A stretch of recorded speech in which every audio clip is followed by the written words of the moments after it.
대전평화교회와 한신교회 교우들을 위한 새벽 말씀 나눔입니다. 오늘은 2023년 6월 29일 목요일입니다.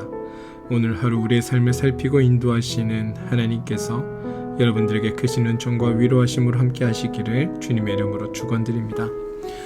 오늘 우리에게 주신 하나님의 말씀은 마가복음 5장 21절로부터 43절까지 말씀입니다. 마가복음 5장 21절로부터 43절입니다.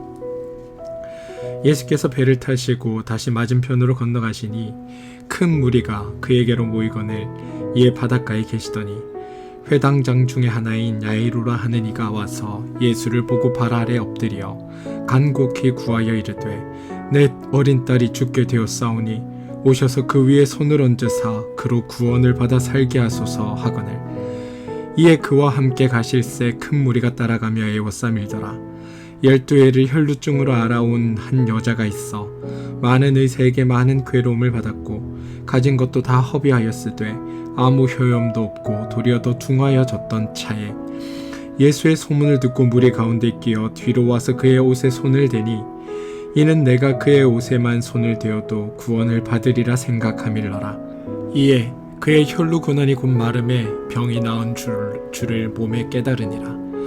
예수께서 그 능력이 자기에게서 나간 줄을 곧 스스로 아시고 무리 가운데서 돌이켜 말씀하시되 누가 내 옷에 손을 대었느냐 하시니 제자들이 여짜오되 무리가 애워싸미는 것을 보시며 누가 내게 손을 대었느냐고 물으시나이까 하되 예수께서 이 일을 행한 여자를 보려고 둘러보시니 여자가 자기에게 이루어지는 알고 두려워하여 떨며 와서 그 앞에 엎드려 모든 사실을 여쭈니 예수께서 이르시되 딸아 내 믿음이 너를 구원하였으니 평안히 가라. 내 병에서 놓여 건강할지어다. 아직 예수께서 말씀하실 때에 회당장의 집에서 사람들이 와서 회당장에게 이르되 당신 딸이 죽었나이다. 어찌하여 선생을 더 괴롭게 하나이까. 예수께서 그가 하는 말을 곁에서 들으시고 회당장에게 이르시되 두려워하지 말고 믿기만 하라 하시고 베드로와 야고보와 야고보의 형제 요한 외에 아무도 따라옴을 허락하지 아니하시고 회당장의 집에 함께 가사 떠드는 것과 사람들이 울며 심히 통곡함을 보시고 들어가서 그들에게 이르시되 너희가 어찌하여 떠들으며 우느냐. 이 아이가 죽은 것이 아니라 잔다 하시니 그들이 비웃더라. 예수께서 그들을 다 내보내신 후에 아이의 부모와 또 자기와 함께한 자들을 데리고 아이 있는 곳에 들어가사 그 아이의 손을 잡고 이르시되 달리다굼 하시니 번역하면 곧 내가 내게 말하노니 소녀야 일어나라 하심이라. 소녀가 곧 일어나 걸으니 나이가 12살이라. 사람들이 곧 크게 놀라거늘 예수께서 이 일을 아무도 알지 못하게 하라고 그들을 많이 경계하시고 이에 소녀에게 먹을 것을 주라 하시니라. 아멘. 마가복음 5장 1절로부터 21절로부터 43절까지 말씀입니다. 우리는 마가복음이 전개될수록 예수님께서 행하시는 이적의 차원이 점점 확장되는 것을 볼 수 있습니다. 마가복음 1장에서 시작해서 16장이 끝나기까지 그냥 수평적으로 이야기가 전개되는 것이 아닙니다. 동심원처럼 넓어지고 확장되고 있고 나선형처럼 처음에는 미약하지만 점점 강도가 높아지고 있는 것을 볼 수 있습니다. 마가복음에 등장하는 예수님의 이적들은 몇 가지 특징이 있습니다. 첫 번째, 예수님께서 행하시는 이적은 단순히 이적이 아니라 하나님의 나라가 임하고 예수님께서 다스리신 결과로 나타나는 것들이라는 겁니다.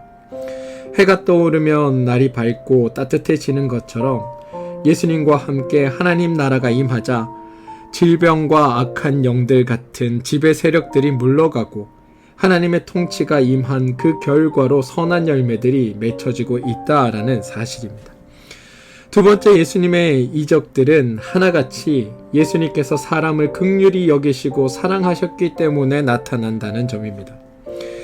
예수님의 이적에는 반드시 사람을 위하고 사람을 사랑하는 동기와 목적이 충실합니다. 그래서 예수님은 스스로를 위해서는 어떤 이적도 행하시지 않으십니다. 세 번째, 예수님의 이적은 대단히 인격적입니다. 오늘 본문에서도 볼 수 있듯이 12살 난 야이로의 딸과 12해 동안 혈류병을 앓은 여인을 치유해 주시는 장면이 등장하는데 예수님은 이 두 사람을 치유해 주시는 이적을 행하신 다음에 이 두 사람을 꼭 만나 주십니다. 그러니까 치유함으로 끝나지 않는다는 겁니다. 찾으시고 만나십니다. 왜냐하면 주님의 관심이 이적 자체가 아니라 이적을 통해 그 이적의 대상이 되는 바로 그 사람이기 때문입니다. 마지막 네 번째는 예수님께서도 이적을 통해 반드시 사람에게 믿음을 주신다는 겁니다. 믿음이란 예수님과의 관계, 주님과의 관계입니다. 야이로의 딸도 혈류병 여인도 병이 낫고 치유함을 얻습니다. 그런데 사람들에게 남은 것은 치유함뿐이 아니라 치유함과 더불어 주님이 그들의 삶의 주인이 되어 주셨다는 사실입니다. 우리도 마찬가지입니다. 우리도 살면서 여러 가지 문제들을 가지고 하나님께 수도 없이 기도하고 응답받습니다. 또 그러한 일들을 통해 우리는 하나님이 나를 사랑하신다는 확신들이 우리 안에 쌓여가면서 믿음이 생겨납니다. 하나님과의 관계가 형성되어 가는 것입니다. 우리가 믿음이 좋다고 하는 것은 주님께서 내게 행하신 일들을 통해서 주님에 대한 신뢰가 만들어져 간다라는 뜻입니다. 그리고 주님에 대한 신뢰를 우리가 잘 만들고 그것을 간직하는 것에 끝나지 않습니다. 주님을 향한 믿음은 앞으로 주님께서 하실 일을 기대하게 만듭니다. 결국 믿음으로 산다는 건 주님에 대한 신뢰가 자라고 인생의 풍랑 가운데서도 낙심하지 않고 또한 주님이 무슨 일을 행하실지를 기대하는 그 능력을 갖게 된다는 것, 이게 믿음으로 산다는 의미입니다. 내가 이렇게 어렵고 힘들어 죽겠다가 아니라 주님, 그러면 이번에는 어떤 은혜를 주실 겁니까? 라고 기대하는 것, 이게 마가복음의 제자도가 우리에게 요청하는 믿음입니다. 오늘 회당장 야이로의 12살 딸이 치유되고 12년 된 혈류병자가 치유되는 이 두 가지 사건에는 공통점이 있습니다. 다름 아니라 모두 질병에 대해 치유된다라는 이야기입니다.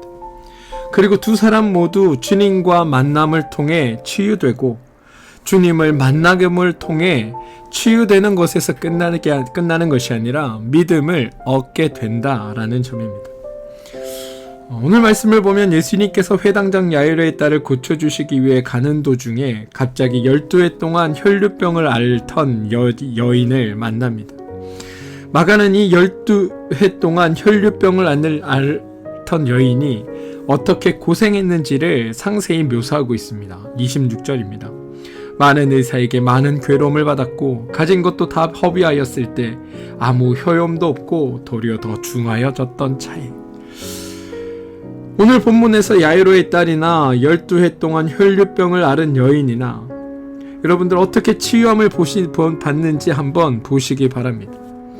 그들은 주님 앞에 나옵니다. 27절에 보시면 12해 동안 혈류병을 앓은 여인이 어떻게 하는지를 볼 수 있습니다.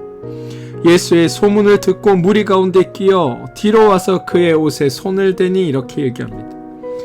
동사만 모아보면 그녀는 듣고 와서 만집니다. 마가는 이 마가복음을 기술하면서 예수님이 누구신가와 그를 따르는 제자들은 어떤 사람이어야 하는가에 대해 끊임없이 이야기합니다. 그리고 마가가 강조하는 제자들은 들은 것에 대해 행할 줄 아는 자들이어야 한다는 사실입니다. 예수님을 믿는다는 것은 예수님을 따르는 것이고 주님이 문 밖에 서 계시면 문을 열어드려야 하는 것이고 주님께서 고쳐주신다는 치유의 소식을 들으면 와서 만져야 한다는 겁니다. 야이로도 혈류병의 여인도 예수님께 나오는데 적극적이었습니다. 마가는 이토록 예수님의 제자라면 적극성을 가지고 있어야 한다는 점을 우리에게 강조하여 이야기합니다. 너희가 먼저 주님을 찾으라. 너희가 먼저 주님을 붙들라. 너희가 먼저 주님 앞에 나오라. 이게 마가가 요구하는 제자들의 모습입니다. 12의 혈류병을 앓는 여인의 이야기가 회당장 야이로의 이야기 중간에 삽입되는 이유가 있습니다. 왜냐하면 이 회당장 야이로의 딸은 죽기 때문입니다. 더 심한 경우를 당하기 때문입니다. 그런데 12의 혈루병에 걸린 여인이 먼저 등장해서 주님 앞에 자신의 믿음의 도전을 하는 겁니다. 나처럼 믿으라고. 그래서 먼저 이 이야기가 중간에 등장합니다. 혈루병 여인이 예수님께 손을 대자 그의 혈루의 근원이 곧 마르고 치유함을 얻습니다. 여러분, 거룩한 것과 부정한 것이 만나면 거룩한 것이 부정해질까요? 아니면 부정한 것이 거룩해질까요? 구약의 전통에 따르면 레위기의 제의적인 제사법으로 보면 거룩한 것이 부정한 것과 접촉하면 거룩한 것이 부정한 것이 되어버립니다. 마치 건강한 사람이 감기 환자가 접촉해서 건강한 사람이 감기에 걸리는 것과 같습니다. 죄도 그렇다라고 유대인들은 여겼습니다. 그런데 이 여인의 믿음이 참 귀한 까닭은 자신은 부정하지만 거룩하신 주님을 만나면 주님이 부정해지는 것이 아니라 내가 정결해질 것이라는 믿음을 가졌다는 것에 있습니다. 예수님은 지금 그 믿음을 칭찬하십니다. 그러면 이 여인의 치유는 예수님의 의지와 관계없이 여인이 예수님의 옷을 만짐으로 말미암아 자동적으로 치유를 얻은 것일까요? 그렇지 않습니다. 예수님께서는 여인이 예수님의 옷을 만지기 전부터 여인의 마음을 알고 계셨습니다. 하나님이시기 때문에 그렇습니다. 그 회중을 지나가면서 어떤 여인의 그 간절함이 예수님에게 읽어지고 간파되었다는 겁니다. 자신을 찾아 만져 치유를 얻는 여인의 그 간절함을 보고 주님은 그 여인을 찾으셨습니다. 그런데 이러한 주님의 찾음에 제자들은 짜증이 났습니다. 이 많은 사람들이 밀치는데 누가 나를 밀쳤냐고 지금 그거를 찾느냐라고 묻습니다. 그런데 주님은 누가 나를 만졌느냐 그걸 찾는 것이 아닙니다. 주님은 지금 치유 이상으로 만남을 원하고 계셨습니다. 이 여인을 만나서 이 여인에게 하나님의 위로와 소망을 주길 바라셨던 겁니다. 마가가 말하는 제자도는 단순히 예수님으로 인해 우리의 필요를 충족하는 것이 아니라 예수님을 만나는 것이 제자도라고 우리에게 가르쳐 줍니다.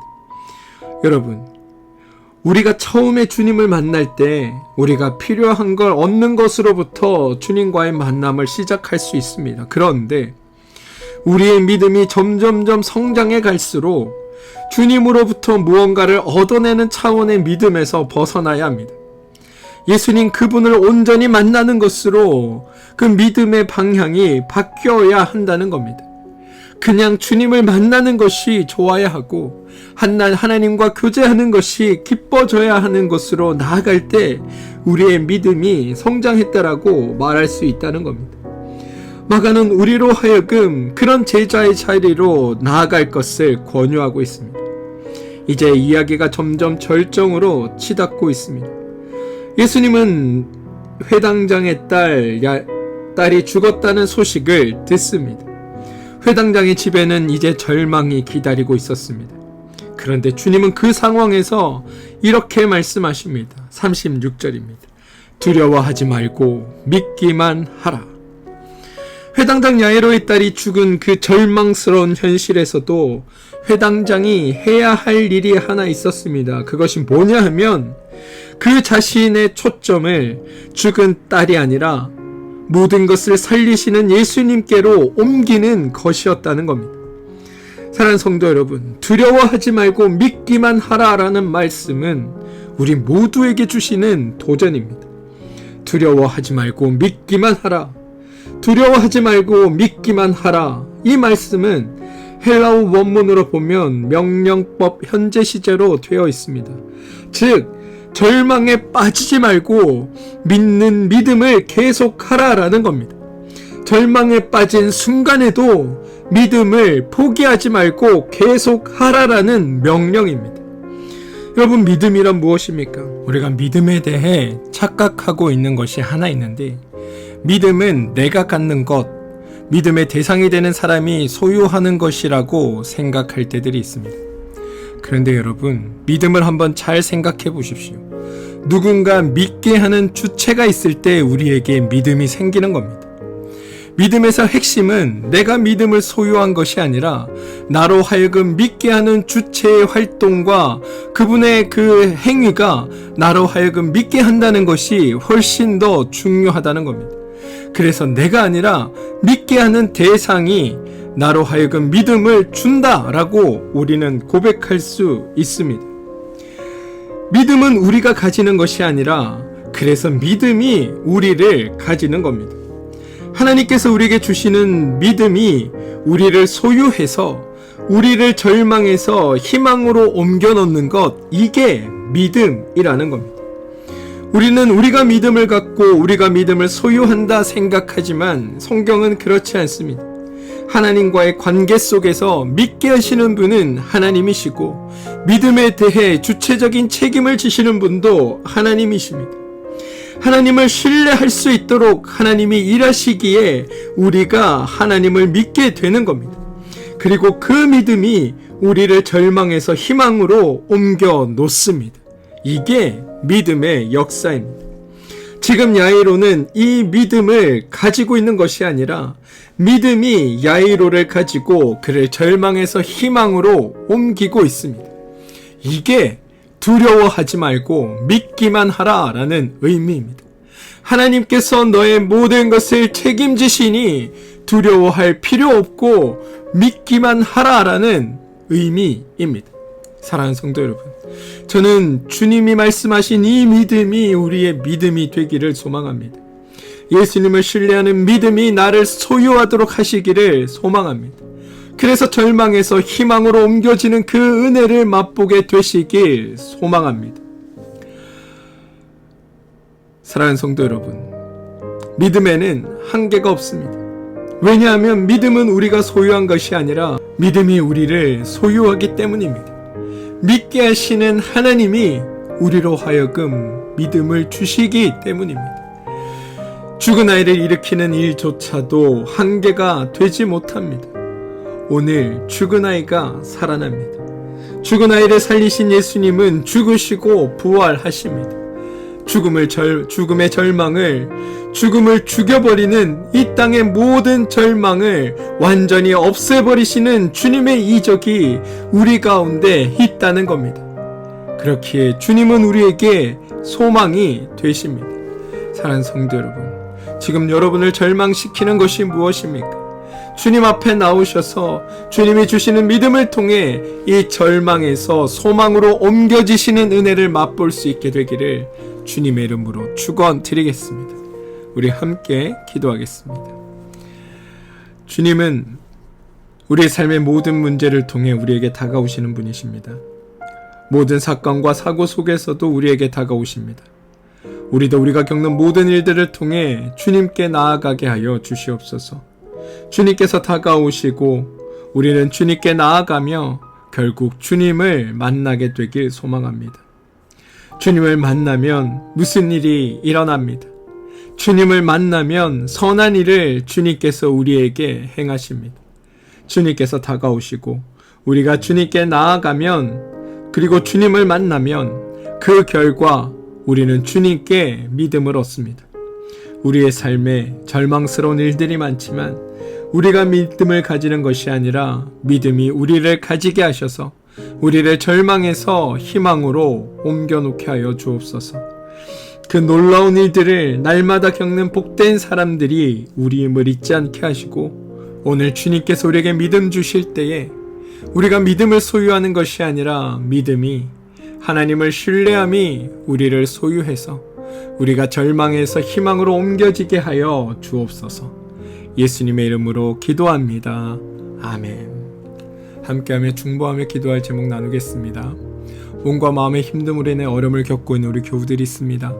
그 교우들을 위해 기도해 주시기 바랍니다. 하나님께서 그들의 삶의 위로가 되어 주시고, 하나님께서 그들의 삶을 치유하여 주시고 회복시켜 주시고, 그로 말미암아 생겨난 믿음이 그들을 소유하여 그들이 절망에서 희망으로 옮겨지는 놀라운 일들을 경험하게 되게 해달라고 기도해 주시기 바랍니다.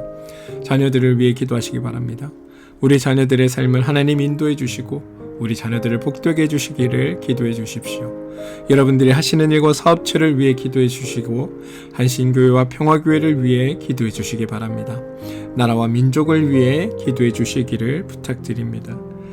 여러분을 향한 하나님의 그 사랑은 언제나 멈추지 않고 여러분을 향해 있습니다.